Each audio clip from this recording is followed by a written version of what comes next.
Welcome back. Now, if you remember what we did yesterday, we saw that there is a very nice way of systematically go down with one loop amplitudes in a way that makes unitarity both manifest, but also that emphasize the point that if you do not have direct access to unitarity, life is much more complicated. We got all these extra terms that needs to appear in a generic integral decomposition of a one loop amplitude at the end are completely unphysical. But if we do not have a good way of accessing the physical information, actually extremely difficult to deal with.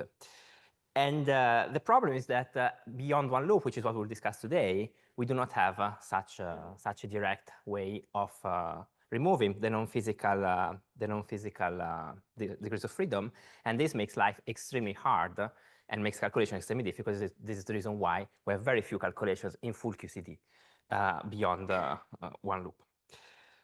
Now, let me, before just saying a little bit about one loop again, just to close what we were saying yesterday. So one loop, we said a very systematic way of doing integrand reduction. And this can be done in two ways. One, unitarity techniques. This is what we discussed yesterday, what you know very well. And this is very good if you want to do stuff on your own. Or just generic decompositions. This involve unphysical degrees of freedom, so are not ideal, but are extremely simple to put on a computer. And this is very simple. So if you do unitarity cut, you have to do one calculation per cut. So you change helicity, you have to do everything from scratch. If you have a generic decomposition, you can do everything at once on a computer and then project over different helicity states, color state, whatever. So it's easier to recycle. So nowadays, most calculations are actually done this way, not with unitarity. But the point is that depending what your goal is and what you want to do, you have two extremely interesting, extremely powerful, techniques to get your results in any theory that you like, even non-normalizable ones. And then another extremely crucial point of one loop results is that as long as you care about physics, meaning that you want to live in d equal to 4, then, or close to 4, then you get finite set of integrals that you have to compute. And these integrals are extremely well known. As I said yesterday, expressed in terms of multiple polylogs. Everything is known. They're extremely well understood, and there's nothing to discuss. Everything is done easily. One interesting thing that I discussed yesterday compared to n equal 4 is that in QCD, you better be not pure. So if you insist on having a pure decomposition, you're not exposing the real structure of your theory. And why it's not there in n equal 4, this is directly related to UV properties of your theory, to the bad UV properties of your theory. Okay? So this is what happens at one loop. Beyond one loop, and especially if you want full amplitude, not just parts of them, basically none of what is written on this blackboard is actually available. That's a real problem. Okay? So beyond one loop, what do we have? So beyond systematic, we can still do a systematic decomposition, but it's bad. So if you see yesterday what we got an explosion of terms related to one loops, and at two loops, this becomes gigantic. Okay?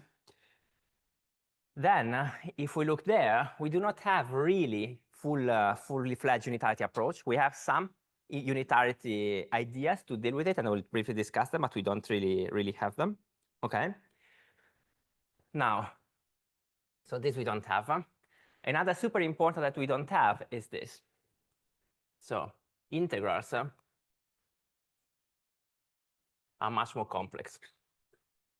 So even if you got the integrand, so at one loop, if you get the integrand, you're done. Okay? At two loop, it's not the case. So basically, every process or every class of process have their own integral that you need to first find and then compute. And these integrals are extremely difficult. Okay? So they are extremely difficult. The nice thing is that they're finite, so we can prove that for every class of process, no matter how complicated structure you want to put in numerators and the denominators of your integrals. They're still finite, this can be proven, but they can be very large. And so a finite number, not the integrals are finite. Integrals are all divergent, but a finite number of integrals. And this is quite bad. What is even worse is that the space of functions is not well understood.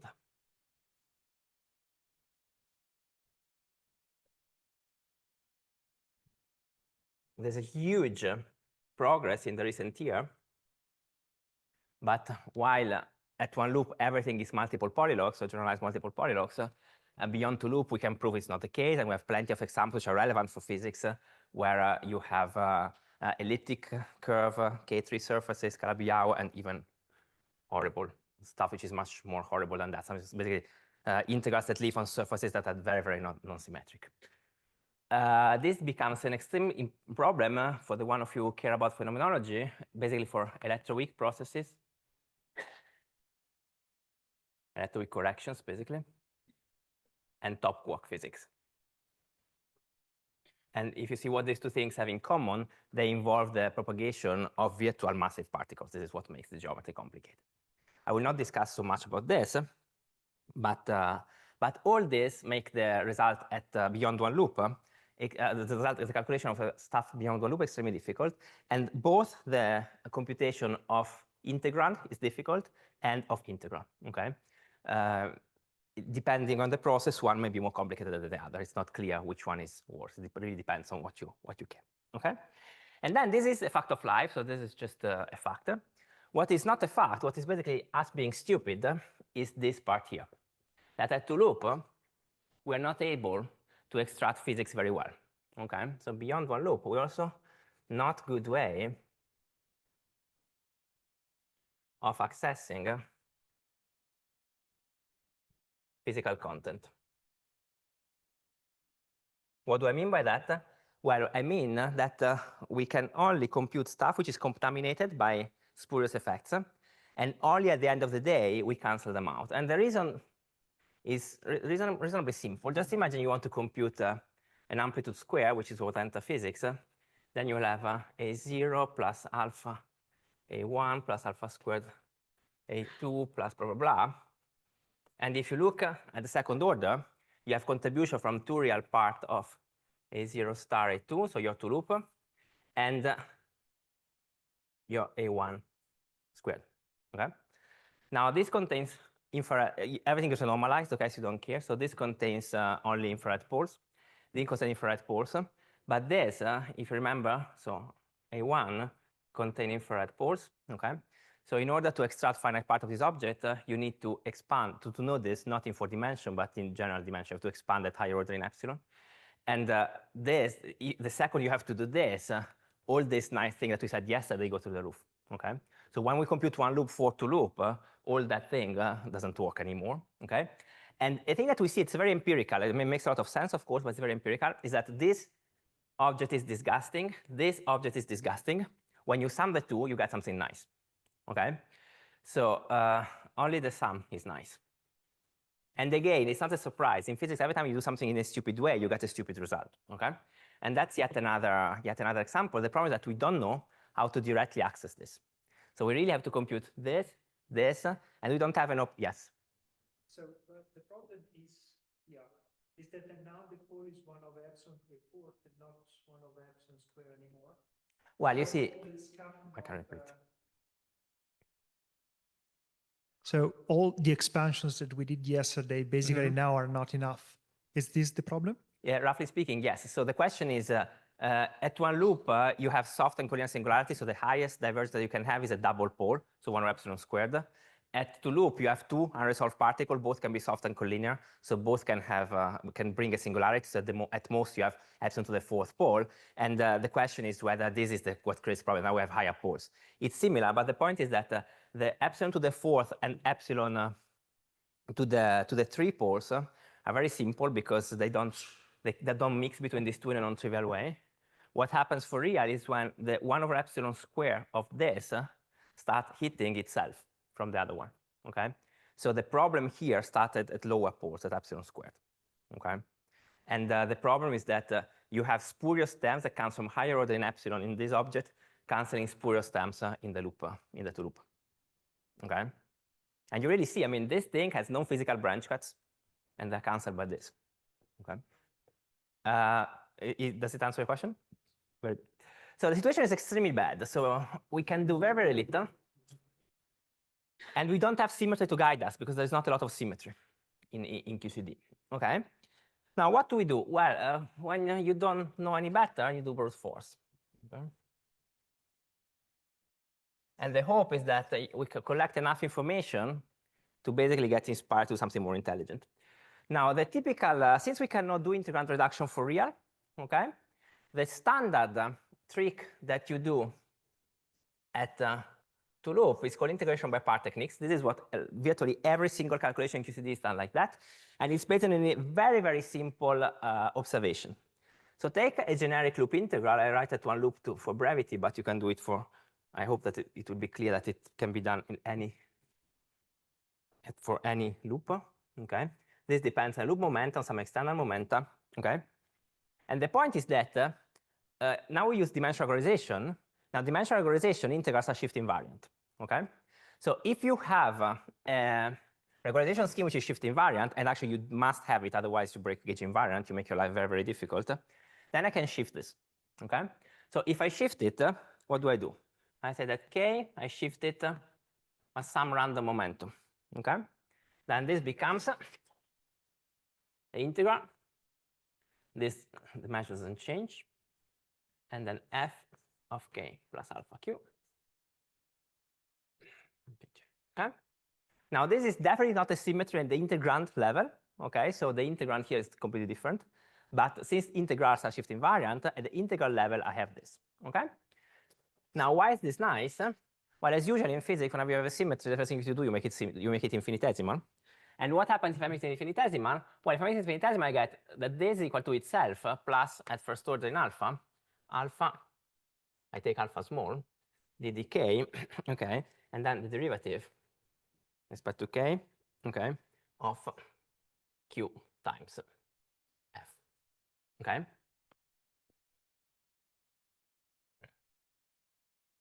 Now, basically, this tells you that for every regularization scheme which is shift invariant, this object here is 0. Okay, because you get itself plus this is equal to itself, so this has to be 0. This is what it's called integration by part identity. Okay. And you can see a very nice similarity to Gauss theorem, okay? But be careful, this is not Gauss theorem, okay? Because Gauss theorem requires that this object has a 0 boundary term, okay? Well, this derivation doesn't require anything. So this can be absolutely disgusting, can grow to as much as you want at infinity. This is always true. It's just a statement of dimensional regularization of a shift invariant object. Now, of course, it's related to this because you know that in dimensional regularization, you can always pick epsilon. So you can only pick the space-time dimension to make your integral nice. So the two are related. But the point is that this is not just typically this is solved as, okay, total derivative is 0, while this is actually slightly more subtle. But the point is that you get these identities. And you get a lot of them because you can put Q here, whatever you want. You can put loop momenta, external momenta, everything. Okay? Now, why is this useful? Well, because this gives you relations between integrals. Okay? So it's entirely generic. I don't care if it's 1 loop, 2 loop, 72 loop, if 1 leg, 2 legs, 62 million legs. So that thing is always valid. Okay? And it gives me generic relation between integrals. So why is it good? Well, because I can use this to take integrals that I don't know and write them in terms of integral that I may know, that are simple, okay? So what this object does is relation between integrals, okay?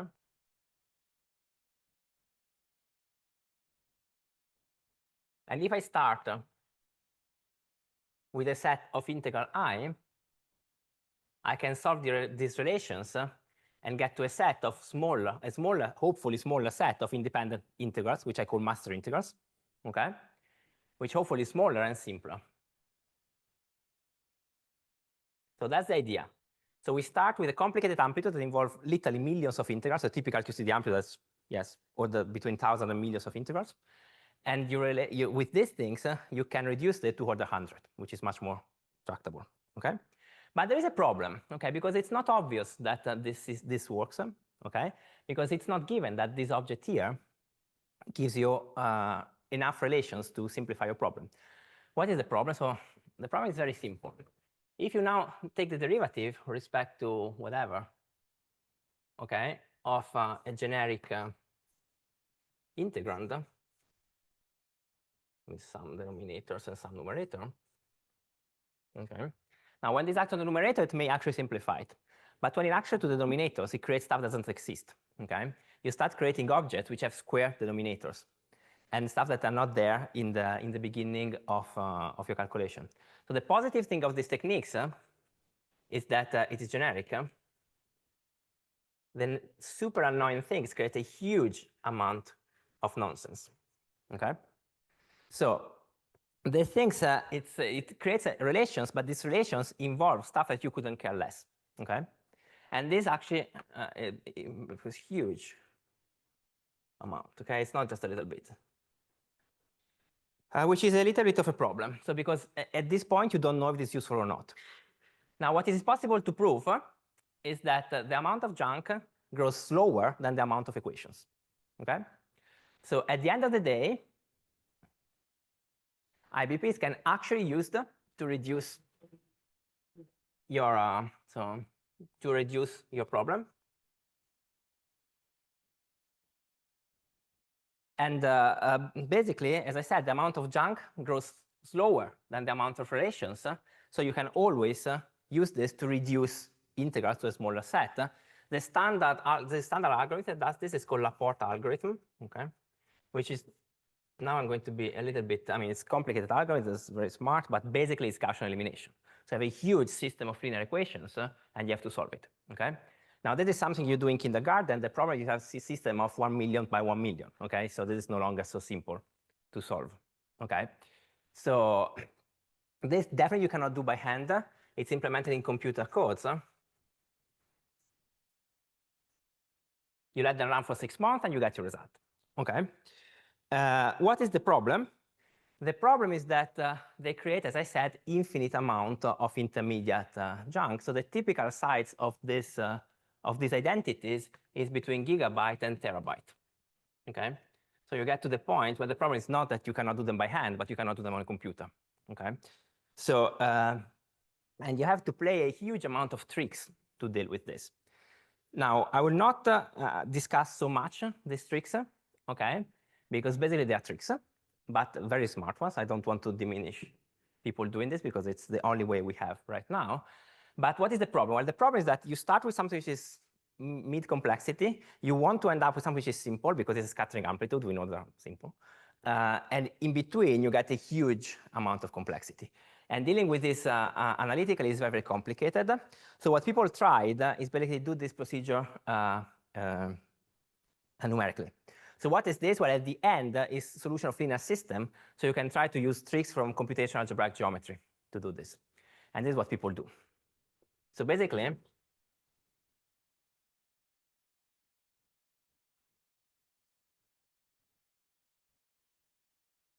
what they do, they solve these things over finite fields, so you don't lose precision. And then you use tricks of computational algebraic geometry to reconstruct final results. So this way you sidestep the swelling of intermediate, so this basically sidestep the problem of intermediate expressions. So that's one thing. Now, this, as I said, is extremely difficult. I don't want to discuss this in detail because I don't have time, but happy to discuss in private if you want. What is the nice thing of this technique? Well, that if it works, and thanks to a lot of people working hard to make this code and to develop ideas to do this kind of reduction in intelligent ways, it actually does for many interesting processes, you get the result, okay? The problem is that the result has properties which are not extremely nice, which are the following. So this is very non-unitary friendly.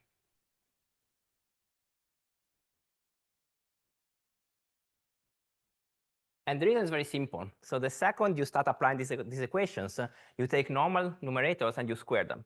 okay?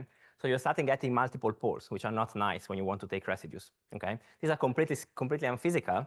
They're not there. So I mean, of course, when you have UV, not UV nice theories, you have double poles in your amplitude, but they're simple, it's just bubble insertion. And while here you get the double poles everywhere, okay? So that's the first. It's not unitary friendly. People worked harder to try to do this in a nice way, and there are some ideas by Kosover and friends that try to basically force this identity to play nice with unitarity. And again, happy to discuss them in private. There is another problem, which is these are integral relations, not integrand, okay? And in particular, they set to 0 a scaleless integral. Which you may say, well, nice, then we remove a lot of stuff. No, it's extremely bad, because what this thing does mixes the UV and the IR. Okay? So you know that scaleless integral is 0 just because dimensional organization treats UV and IR in the same way. And these things basically may mix together ultraviolet and infrared, basically making the structure of your theory completely lost. If you try to do that at one loop, if you use unitarity or whatever integrand reduction technique, you get your boxes, your triangles, your bubbles, let's say that massless, and then your rational terms, okay?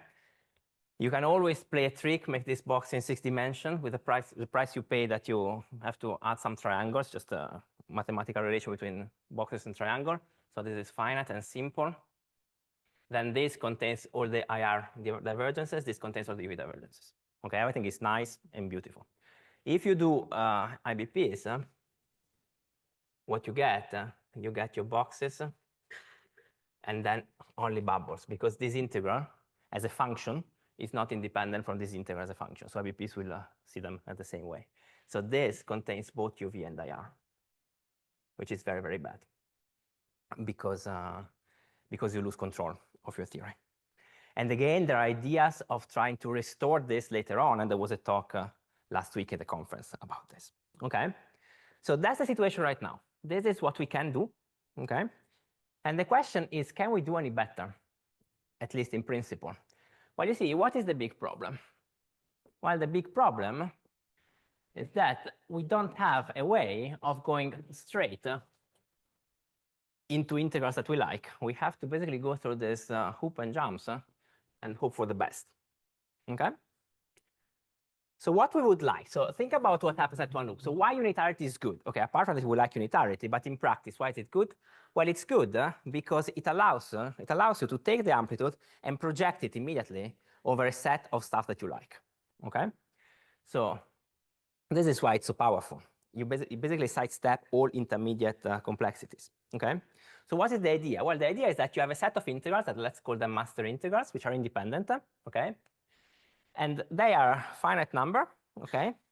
So this means that every integral we would like to expand over this finite set of integrals where these coefficients are process dependent, okay? And these are our generic integrals, okay? So what we want to do when we compute amplitudes is do this in an efficient way, okay? Now, what is the point? Well, just imagine this is something that you do all the time whenever you have a basis. So whenever you have a vector space. And Feynman integrals are a vector space, okay?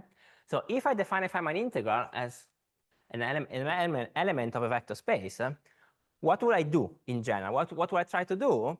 I will try to find a dual space, okay? Such a way that I can do a projection operator by defining a scalar product, okay? If I know how to do this, then I'm in business, okay? Because then I can immediately decompose my amplitude, okay? At one loop, you can go from here to here using unitarity. At two loop, we don't know how to do it. But the point is that thanks to people in the audience, Sebastian, Simone, and friends, we basically have at least an idea on how to do this. And now I will at least give you a hint of what this is about, okay? So, but you see that if we have something like that, then the problem becomes massively simpler because we can just do simple projection and end up to what we want. Okay? So now I discuss something which is called intersection numbers, which is basically a formal way of doing this projection. Okay? And you have question, you can ask Sebastian. Okay? So in order to do this, I need to set up a little bit of formalism. And to set it up, let me start by reminding you of some of the issues that happens beyond one loop. Okay.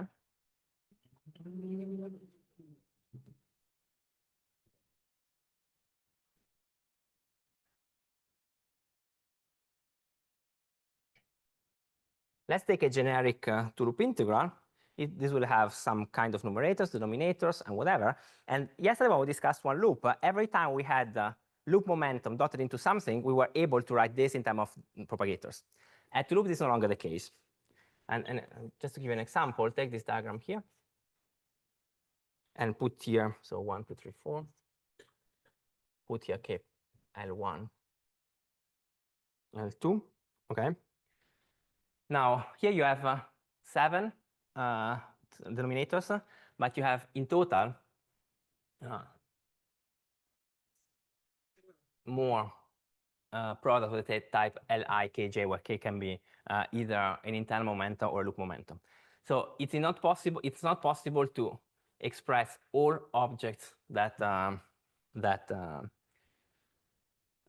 of this term that involve the loop momenta in terms of denominator. For example, what you have to do, you have to add extra structure to your integral. So here it's very simple that if you use this notation, if you add the following object, L2 minus P1 squared and L1 minus P3 squared, then you have 9th object, 9, so 7 plus 2 denominator-like structures, and you can basically complete all your system, and you can always write object of this term in terms of denominators or generalized denominators. Now, something which has a set of denominators and a set of objects that we call irreducible scalar products, or scalar products that cannot be written in terms of the propagators of the original graph. I will call them family or topology. I will use the two things indistinguishably, even if they're slightly different, but for our purposes are the same. And I will always complete any graph with ISPs in order to make sure that I can always invert these relations. Okay, so that's a small technicalities. So my general loop integral related to this thing will have not 7 but 9 general denominators with exponent eta 1, eta 2, eta 8, eta 9, so that let's say the scalar box will be the one with eta 8, eta 9 equal to 0. And if I have numerators, some of those will be negative powers, and this may be negative power. Okay, that's just a question of notation. Now, because of this, I can always write if I have a full topology with all the ISPs, I can always write an integral in an interesting parameterization which is due to Bykov. It's called Bykov representation. So instead of integrated in dk, okay, I change variables and integrate into pi kj.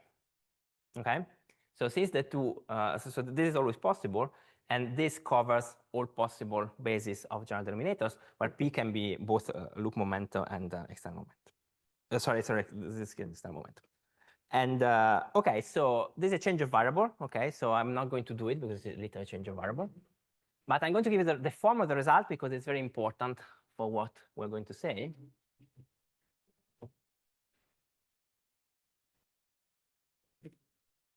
So what you end up, so you do some manipulations, and typically you divide your loop variables into something which is actually genuinely non-trivial, and the part which is transverse to what you have around, like we did yesterday, and you can integrate out. And at the end, you get that your integral, generic Feynman integrals, has this form, some coefficient which is irrelevant, and then something that I will tell you in a second what it is, Okay, and then a product of a possible loop, a product over all possible scalar products of Li Qj, okay, divided your denominators. D1, in that case, would be D9, and let's say Dn, okay? So this is what happens if you do this change of variable. Now, what is B? Well, B comes when you do this change of variable, as I said, integrate over basically azimuth of spaces where you don't have any non-trivial azimuth dependence, angular dependence. And this, similar to yesterday, this introduced some gram determinant. So this is the gram determinant first with between the loop momenta, L, and the external momenta, okay, normalized to the gram determinant of the external moment. Okay? What is gamma? Gamma is the important part. Gamma is the dimension of the of space-time. The number of external independent momenta, so for example, for a box, this will be 3. The number of loop minus 1. The important part is that it's not an integer. Okay? Because this is minus, this an epsilon component. So that thing introduces a twist in your integral. Okay? And when I give you an integral, it's not enough to give you the integrand. I also have to give you the integration contour. And in this case, the integration contour is defined in a funny way. So basically, to do that, you go to polar coordinate. You have to ensure that something is positive, that some ray is positive. So the integration contour is defined as the intersection of contour of the following. So basically, any gram determinant of this type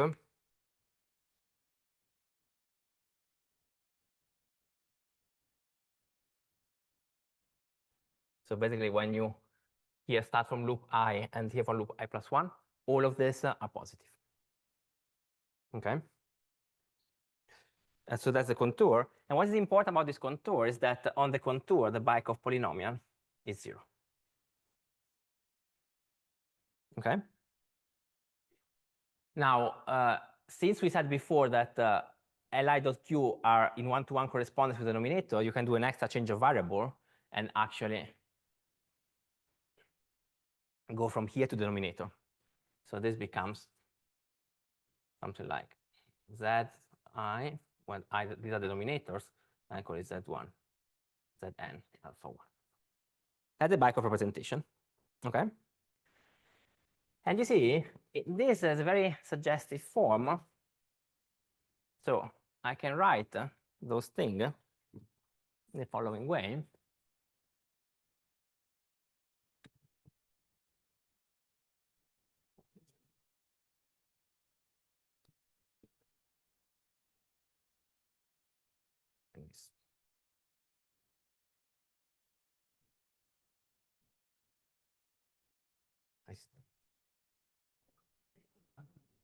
Okay.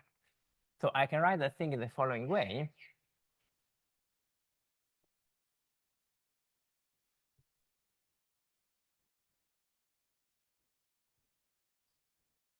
So integral over a contour of u, okay, times the differential form, okay, where u is my b to the gamma. So this is multivalued, okay?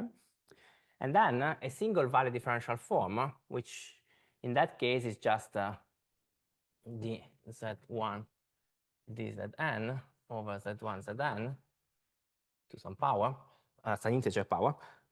And here I can put a generic function. Okay? Now, everything I'm going to say right now assumes that the poles of, so for the mathematicians in the audience, that the poles of this are regulated by this. This is not true in QCD, but we don't care. You can always regulate them by just adding some analytic regulator. Okay, so it's fine. It's not a problem. So here we have a twist, which depends on what? Well, it depends on that's this gram determinant. So the twist is determined by your graph. Okay, and a differential form. Okay. Now, what can we say about this class of integrals? Well, now take a n-1 form, okay, and then you have, since the twist, the u basically is 0 on the boundary. So, well, this is the n-1 differential form. This is 0, okay, and this is equal. If you expand it, right, is du wedge epsilon plus ud epsilon, okay, which is equal to, you can extract u, and you get u du, so d log u, wedge epsilon plus d epsilon equals to 0. We can write it as covariant derivative with respect to d log. So you can write that this is always 0. Okay. This tells you that if you start with your Feynman integral,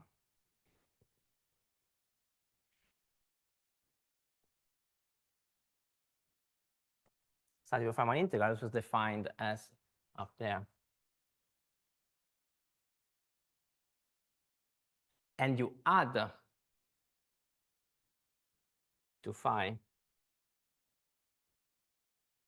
like that, you get the same thing. Same, so equal. Okay, so basically what we are after, so the computation of Feynman integrals have inside a huge redundancy that we exposed before integration by parts, because any of these objects is the same integral. Okay, so basically we have an equivalence class between this. Okay, so this means that psi is in the twisted cohomology group with dimension n, right? And the twist is done by this u. Okay. So this is the space that we know a lot about, and we can play with it. Okay. So in this interpretation, then I can define my integral as a pairing of my differential form and my curve. Okay. I put this L because I put it on the left. Okay. And the idea is that this space is very well understood. I can define this Poincaré one. Okay. Just same dimension, but opposite differential form. And if you think about it, this is obvious because you want the scalar product of these two things to be single valued. So if this comes with u, you want the other one comes with 1 over u. Okay. And we can define elements here, let me call them psi right, that belong to this space. And we can define my quote-unquote scalar product, what I wanted before. Okay. And this is what it's called intersection number. Okay. So thanks to this, so there's a very well-defined way of define this object here, and it can be used to directly project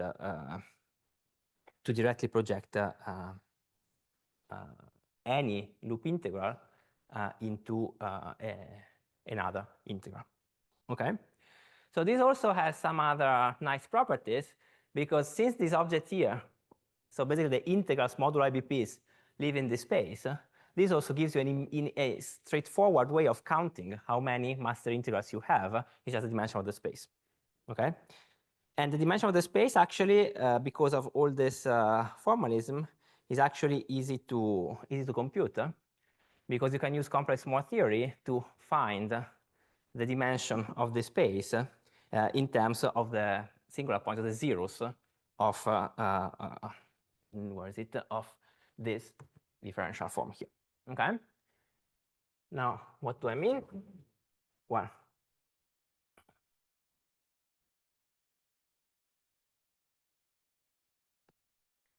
so nice property number 1.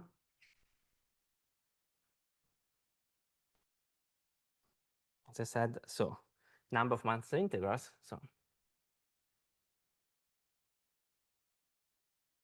is the dimension of this space. Okay, as I said, so this is equal of the solution, the zeros of omega is to 0, where omega, remember, is the log. Okay, and this is actually quite nice.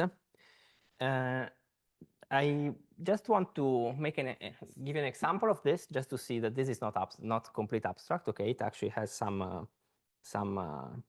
it's actually very practical. Okay, so I want to count the master integrals for this one loop objects. Okay. Now I can run my IBP code. Okay, let it go. You can do it on a laptop. This is simple enough. And it will tell you that you have basically 2 master integrals plus flipped one. So basically, you will get 1 box and 1 bubble, and 2 bubbles. So this bubble and that bubble. Okay. So now let me be very specific. What do I mean that it can be expressed in terms of a box and a bubble? When I say something, yes? Oh, you cannot. Sorry. You said you cannot see it. Sorry. Here you can see it. So I want the master index of the object here. Okay. And as I said, I run my IBP code and I get as master integrals this, and this. Okay. Now, when I mean the master integral of this object, I mean this object with absolutely generic denominator. So these denominators can be raised to this 92 power and absolute generic numerators. Okay. So let me do it this way. Okay. Everything can be expressed in terms of this plus this plus this. Okay. And as I said, so these are the zeros of this d log, the number of master integrals are the zero of this d log form, and the d log form is the log of u, where u is the Birkhoff polynomial to the power gamma. Okay. So what I can do to find these things, you see, I can simplify my life a bit and start looking at possible master integrals with a maximum number of propagators. So for example, if I do the same trick, cutting everything, this will disappear, and I will be left with 1 master integral. If I cut 3, this will stay, that will disappear. Okay. So the question is, now what you can do, you can play these games cut by cut and see what happens. Okay. So let me take, for example, the maximal cut. Oh, sorry. So where do you start seeing? Where after the M in MI. Oh, this. Oh, it's great. Maybe so people on the left maybe at the end of the line. Yeah, there. Very good. So what happens if I cut everything? What's the Birkhoff polynomial? Well, you see, if I cut everything, that's just a Jacobian, right? Because the full integral is the d propagators times Birkhoff polynomial. If I cut all propagators, just get Jacobian, which, as you probably know, for the box integral is s times t. So here the Birkhoff polynomial is s times t to the power d minus 5. Okay. And then when I take the log of this object, so I have to take so this depends on 4 propagators. So I have to solve d log u respect to z1 plus d log u respect to z2 plus d log u respect to z4 equal to 0. This is obviously a solution because this doesn't depend on anything, because it's 0. Okay. So this is one solution. And this tells me that I have 1 master integral which has all cuts, and I can choose it as this. Okay. Then let's do another one. Let's now take a triple cut. Okay. I take this cut here. Which one I took? I took this one. Okay. If I now compute this object here, so I take u, I put it on the cut, I compute this derivative, I get something which is like proportional to d minus 5 times s plus t to some power. There is no power. Okay. So this is not 0. No matter, I cannot choose z1 to z2 to z4 to make it 0 because they're not z. So this tells you that here I have no master integrals. So the dimension of the space is 0. Okay. What about other ones? You can find out that most of them are 0. The ones that are non-0 are this. And if I do this, this gets proportional to s plus z2 plus z4 equals to 0. I have obviously a solution. So I have one solution. and the same if I cut it the other way. Okay, so this way you can very easily identify the number of master integrals and the structure of those. Okay. Now the other thing, so this is part one, but the most important part of this method is not finding master integrals, because you see, if I just want to find master integrals, I can just do IVP reductions numerically once. I get something and I get them. So the most important part is this. It gives me a way of projecting integrals. And until this morning, I was very conflicted whether I should give an example of this or not. Unfortunately, the answer is no, because I don't have time. So, but then my proposal is the following. I will give, roughly speaking, a very, very crude sketch, and Sebastian, sorry about it, about how this works. But with the one of you who are interested, we can later on take a laptop, open Mathematica, and actually do it. Okay? And I have a car, so you can also do it at your university, whatever. So what is the idea? Well, the idea is that you can do this in a systematic way. Because you see, if a mathematician tells you that something exists, it's very nice. But it's much nicer if they tell you how to do it. Okay? And here, it's actually, so the structure is very, very well defined and algorithmic to some extent. Okay, so eventually, if you have the intersection number of two form of its dual, roughly speaking, and again, Sebastian, apologies for being sloppy, but roughly speaking, this is an integral with some contour of something like that times, let me do it this way, something like that, okay? Well, here I put a tilde because there's some slight complication of the fact that you need to make sure that this is basically it's projected on a compact subspace. Okay, so the point is that it's roughly speaking the wedge of two differential form, and roughly speaking you can extract this object here just by taking residues one at a time in an iterative way. Okay. I don't have a huge amount of time, actually less than what I thought. So I wanted to give at least an example with stuff that depends on one variable. I don't have time, but so I will just write you what the result is, just to tell you that it's not mystical. So and again, so if you want, we can discuss it later, and we can actually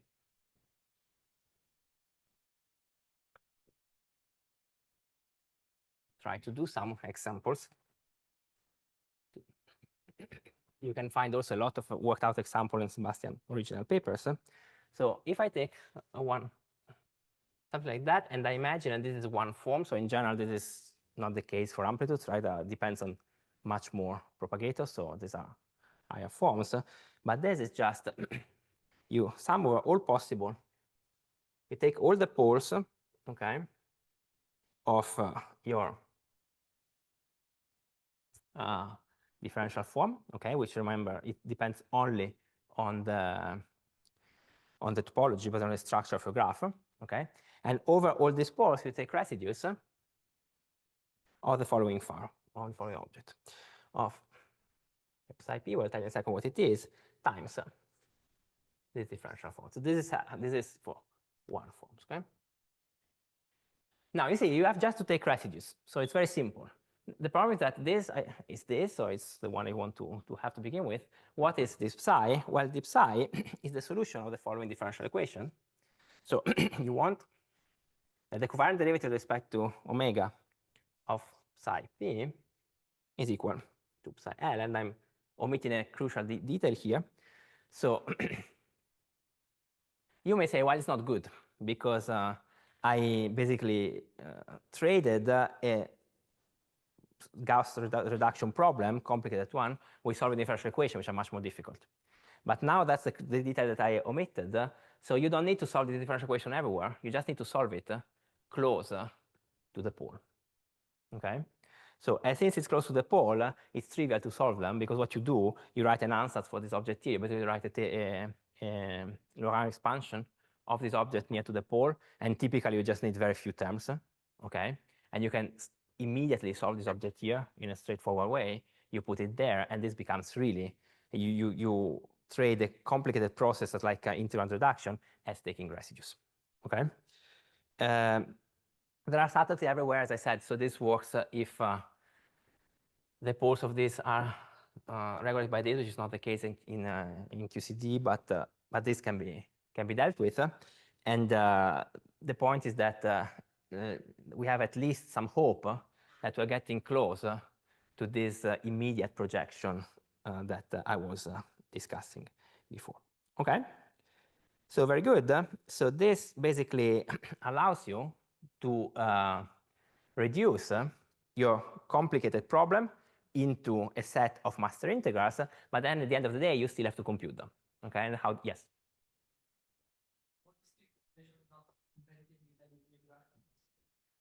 Okay, so the question is, what computation is this competitive with IBP reduction, right? The question is, maybe you want to answer, but the question is that I think that we have specific examples, okay? So we don't have, at least I don't have, again, maybe Sebastian has, surely Sebastian has much better feeling for these things. We don't have a lot of worked out examples for super complicated processes, okay? So for super complicated processes, we don't know. But for the process that we know, this you can basically almost do it by hand, okay? So my hope, and again, maybe Sebastian, you want to comment, but my hope is that the complexity in this case scales much better.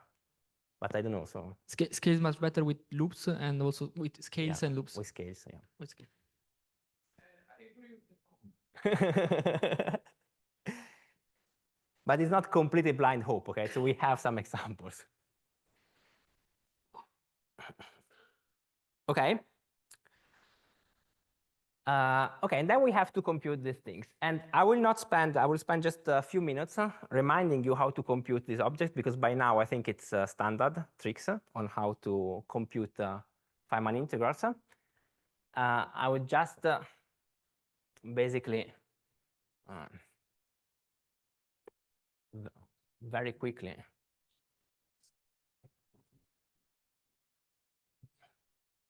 go through the standard trick to compute Feynman integral just for completeness.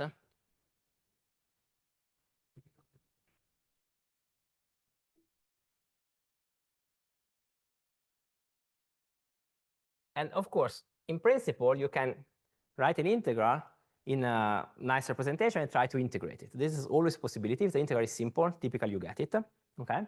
But if you start having 500 integrals, and a lot of, which is standard in QCD, and a lot of them are complicated, you have better things to do than spend, I don't know, even 5 minutes per integral, okay? And trust me, the complicated one are not 5 minutes, okay? So what is a good way of doing that? Well, ideally, you would like to compute all the integrals at once, okay? Can you do it? Well, the answer is yes, because if you have integral reduction, okay, so this means that you solved in a way or another, okay, integral reduction to master integrals, you ended up to a basis, okay? And this basis is closed under differentiation, okay? So this tells you that if you take an integral and you differentiate respect to external kinematics, this must go back into master integrals. This is a closed system, okay? So this tells you that master integrals are closed against differentiation with respect to external variables. So all you have to do to compute master integrals is solve in differential equation of this type, okay? Now, this is nice to say, it's more difficult to do because this can be absolutely horrible in general, okay? And in general, it depends on space-time dimension and on kinematic variables, okay? And in general, the dependence is very, very complicated, okay? However, we know from something we'll discuss in the next hour, the general structure of singularities of Feynman integrals, okay? So QCD amplitudes next to singular point must behave like something like that. Maybe derived by some logs, okay? So that's a fact of gauge theories, okay? So close to a singular point, this matrix here is much simpler. So close to a singular point, this matrix goes like something like that, okay?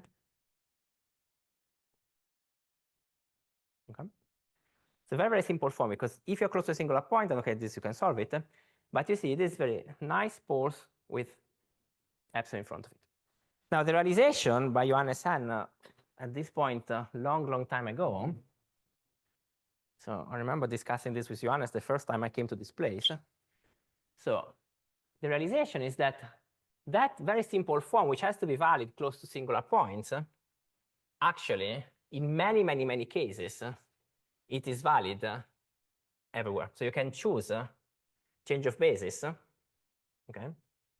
Can transform. So you can find a change of basis such that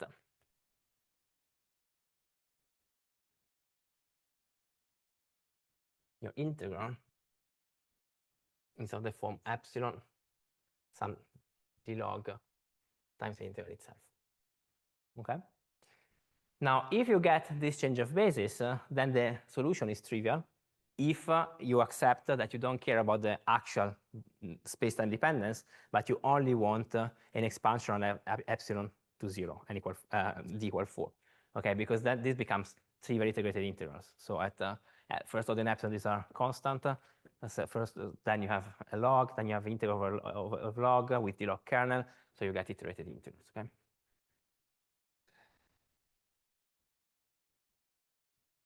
So if you are able to write your to find the change of basis, everything becomes trivial. So the solution becomes trivial, and the only non-trivial part becomes the boundary condition.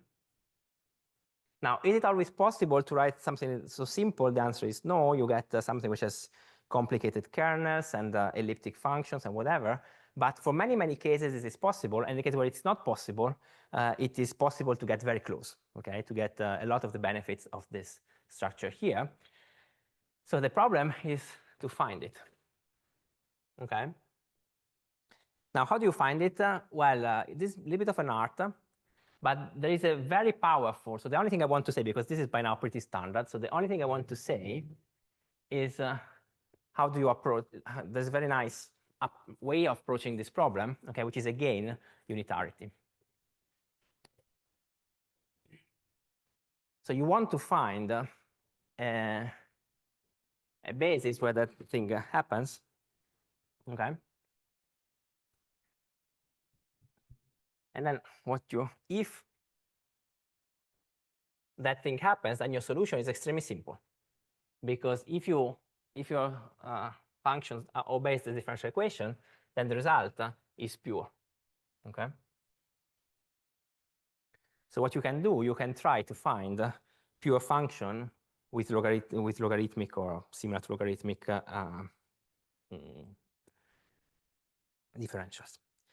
Now, to give you an example, I consider the two following objects. Okay. So I take a one loop box, but I make it complicated. I put two legs of shell, otherwise too simple. Okay. Now, if I compute this, it doesn't have those properties. It's not pure. Okay. But it's not pure for a trivial way. It's not pure because it becomes 1 over st times something pure. Okay. So if I had a way of knowing this before computing it, I just multiply it by st, and I'm guaranteed to get something like that. Okay. Now, what is the logic? Well, the logic is that if something is pure, then all its cuts are pure as well. So one thing that you can do, you can cut it. Hope. Okay. So that's the maximal cut. The maximal cut is trivial to compute. Okay. What do you get? You get st. Okay. So the maximal cut is 1 over st. Okay. So you can guess that this object here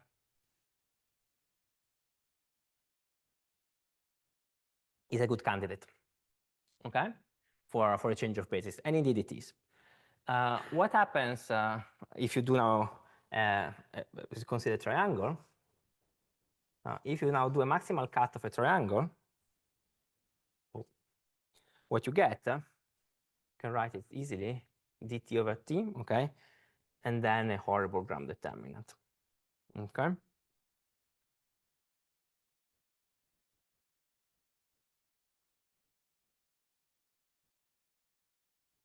So the two of shellness, and then the wrong double products.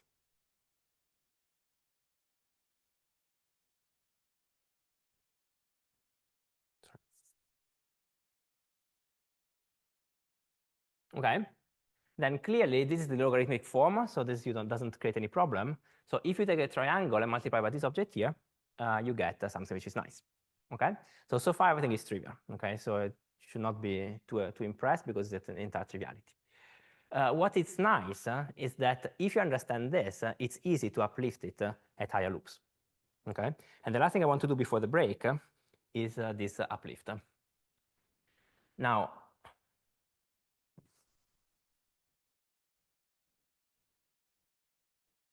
just imagine I have to compute exchange of bases at 2 loop. So I have this horrible object and I have this horrible box, okay? Now I do my counting of master integrals. I found that there are 2 master integrals. For the maximal cut, I have to find 2, okay? And how do I find them? Well, these are, if I just give you the result, they look extremely weird, okay? But actually, they are entirely trivial if you understood the one loop problem. So what do I do? Well, what do I cut? Okay, hope, okay? Now, if I cut this, what do I get? Well, I get what I said before. So the cut of this internal box is 1 over st, okay? So when I do this cut, I get the integral of the other loop.